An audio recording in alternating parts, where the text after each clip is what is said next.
โอเคสบายดีเพื่อนๆหมดคนที่มาเข้ามาชมคลิปนี้เนาะในคลิปนี้ก็อยู่กับเว็บนี้เช่นเคยเนาะก็คือเว็บเบิ่งรูปเงาเนาะซึ่งใน EP ผ่านมาค่อยก็เฮ็ดคลิปไว้แล้วเนาะว่าจะเป็นการประกอบข้อมูลเนาะประกอบข้อมูลเป็นกลีบถอนเป็นกลีบถอนเป็น UDT เนาะค่อยเฮ็ดไปเบิดแล้วเนาะแล้วใน EP นี้ค่อยจะมาถอนเป็น USDT เนาะซึ่งต่อจาก EP ที่แล้วที่ว่าค่อยประกอบข้อมูลเกี่ยวกับ USDT ไว้แล้วเนาะซึ่งในคลิปนี้ค่อยจะมาถอนให้เบิ่งเนาะสำหรับการถอนก็คือกับถอนกลีบอะไรเนาะครั้งทบิดแม่นจะบ่เสียค่าธรรมเนียมเนาะครั้งที่2ที่3ต่อไปแม่นจะเสีย1เหรียญเนาะเพราะว่าถอนเท่าใดก็ยากเนาะจะเสีย1เหรียญแล้วกันเพราะว่า100เหรียญขึ้นไปแม่นจะเสีย 1% ของ100เหรียญขึ้นไปเนาะสำหรับในการถอนค่อยจะมาถอนมึงเลยเนาะคือค่อยก็มีอยู่32เนาะ 32.98 ซึ่งค่อยสามารถถอนได้อยู่ที่ 17.98 เนาะซึ่งค่อยจะถอนออกเลยเนาะ 17.98 เนาะเพราะต้นทุนค่อยมีแต่15เหรียญเนาะเขาจะถอน 27.98 เลยเขากดถอนไปเลยนะเพราะข้อมูลเขาประกอบไปเบิดแล้วเขาจะอธิบายเนาะถ้าว่าไปสนใจก็กลับไปเบิ่งคลิปดูเถิงเลยเนาะวิธีประกอบข้อมูลเตรียมที่จะถอนนะเพราะว่าจะเป็นการผูกเลขกระเป๋าแล้วก็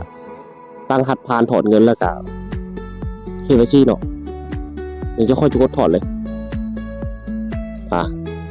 เราก็มาเปลี่ยนบนนี้เนาะบ่ต้องติ๊กใส่ธนาคารเนาะติ๊กใส่ BP20 เนาะเพราะว่าเขาผูกเป็น BP20 เลยเนาะถ้าใครที่ว่าเบิ่งคลิปที่แล้วจะเข้าใจดีเนาะถ้าว่าใครที่บ่ทันเข้าใจหรือว่าทันเข้าใจผ่านมาก็ให้กดกลับไปเบิ่งคลิปที่อยู่ด้านเทิงคลิปนี้เนาะโอเคเขาจะใส่17เนาะ 17.99 เนาะ 17.9 เนาะพอตัวจงไว้15เด้เนาะอันนี้เราใช้รหัสผ่านกองทุนรหัสผ่านถอนเงินก็คือที่ว่าค่อยตั้งในคลิปที่แล้วเนาะก็กลับไปเบิ่งโอเคหลังจากนั้นคนกดส่งถอนเนาะก็คือครั้งที่2ขึ้นไปมันจะเสียค่าธรรมเนียม1เหรียญเนาะแต่ว่าครั้งทำอีกนี่ค่อยถอนครั้งทำอีกเนี่ยจะบ่เสียเนาะเพราะค่อยถอนที่ 17.9 เนาะเบิ่งตัวจริงว่ามันจะได้แท้บ่เนาะก็คือถอน BP20 เนาะเลขกระเป๋ามันผูกด้านถึงเนาะอย่าลืมว่าทุกคนต้องเปลี่ยนเนาะบางคนอาจจะงงว่ามันจะติ๊กอยู่ห้องทำอีกเนาะถ้าว่าเข้ามาต้องมาเปลี่ยนเป็น BP20 ที่ว่าเขาผูกไว้เนาะถ้าว่าใครบ่เข้าใจก็แนะนำให้ดูคลิป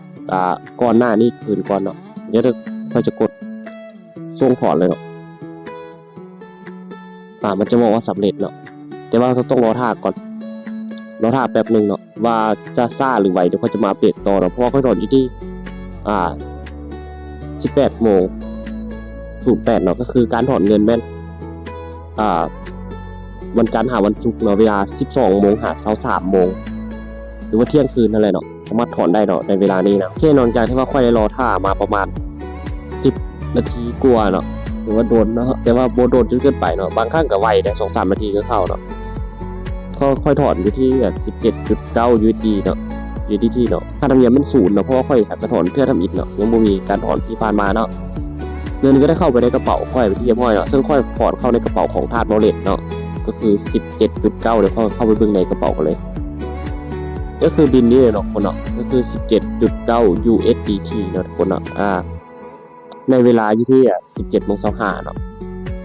ก็ประมาณนี้เนาะสำหรับการถอนสำหรับค่าธรรมเนียมจะบ่เสียค่าธรรมเนียมเนาะการถอน USDT กับกรีบก็คือกันเนาะสำหรับถอนกรีบเนี่ยมันจะไล่อยู่ที่เรท 20,500 เนาะประมาณนี้เนาะคนเนาะแต่ว่าเรทถ้าว่าถอนเป็น USDT ก็ประมาณนั้นถ้าว่าเจ้าถอนผ่านคนกลางเนี่ยหรือว่าถอนผ่านผู้แนะนำอย่างกลางนะก็เรทประมาณนั้นคือกันค่อยแนะนำเลยก็คือถ้าว่าเจ้าจะเติมมันเจ้าเติมเป็น USDT เนาะอาจจะใช้บริการค่อยบ่หรือว่าบริการของผู้แนะนำเจ้าบ่หรือว่าผู้ที่ว่าให้บริการกับUSDT นะแต่ว่าแนะนำว่าให้คนที่ว่าเป็นคนที่ว่าน่าเชื่อถือได้เนาะ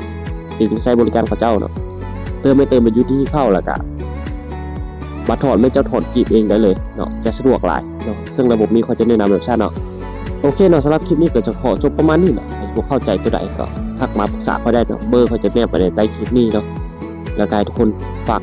กดไลค์กดติดตามไว้เนาะเพื่อมีคลิปหรือมีขั้นตอนนี้อย่างที่ว่าหลายคนไม่เข้าใจเขาจะไม่ให้คลิปต่อให้เนาะโอเคขอขอบใจ